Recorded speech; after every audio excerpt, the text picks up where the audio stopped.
How much better is the world in my lifetime? I was born in 1958, but if you take 1955 as a starting point, because it's a round number, life expectancy globally is up a third. Per capita income has trebled, allowing for inflation. Food per capita, calories per capita are up a third.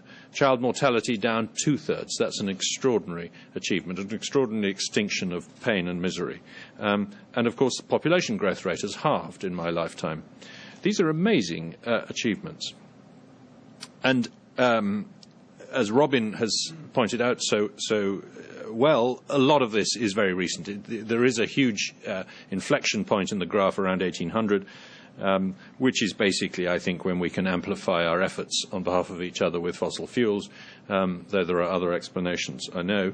But nonetheless, I want to track this progress of our species back a lot further than that, because something odd happened 45,000 years ago or longer, when we went from being just an ordinary predatory ape to experiencing this thing called progress, and to changing our technology and changing our way of life and changing our population density in an ever-escalating way, even though, as Brink pointed out, the escalation was jolly slow for a very long time. This is my attempt to recalculate from William Nordhaus's study just an example of how much better life has got. If you want to read a book for an hour by the light of a compact fluorescent bulb, it roughly costs you half a second of work at the average wage today. If you did so in 1950, it would have cost you 8 seconds of work. By a kerosene lamp in 1880, 15 minutes of work. And a tallow candle, you would have had to work for 6 hours to earn enough money to buy an hour of reading light in 1800, which only tells you that the person on the average wage in 1800 couldn't even afford a candle. And, of course, a lot of this stuff is not even captured in per capita GDP or per capita income numbers.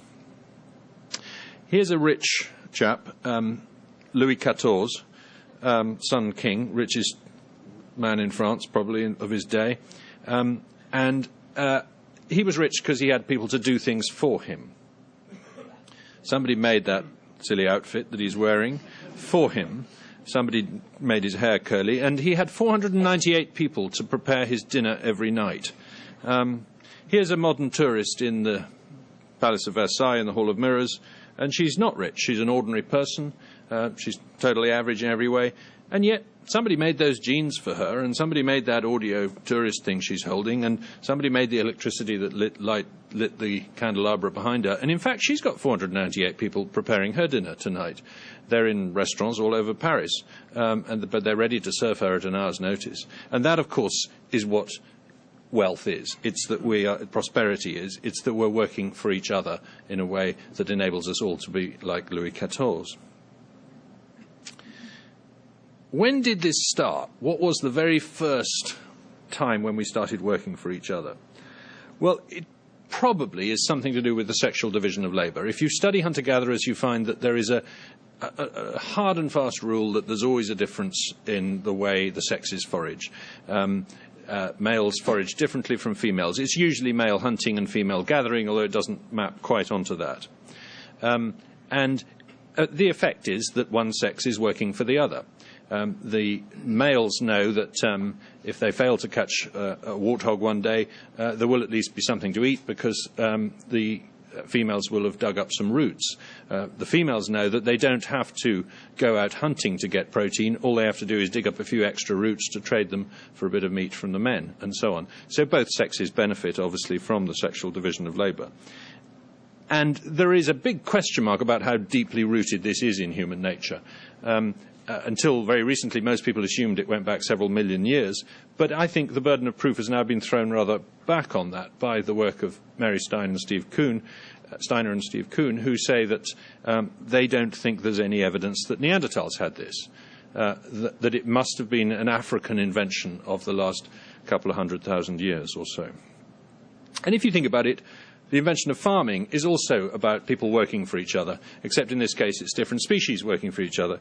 Here are 3 species working for each other: the dog, the sheep, and the man. They're all working for each other, and that's what makes the system work. Farming is a division of labour. Now, there are other divisions of labour in other animals. A worker ant feeding a queen ant is working for the queen, and the queen is working for the worker because she's producing the worker's nieces as babies. But in every case in other animals, these kinds of patterns are actually within the family. An ant colony is just one big family.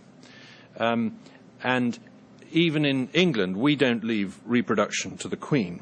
It's the one... a good thing to...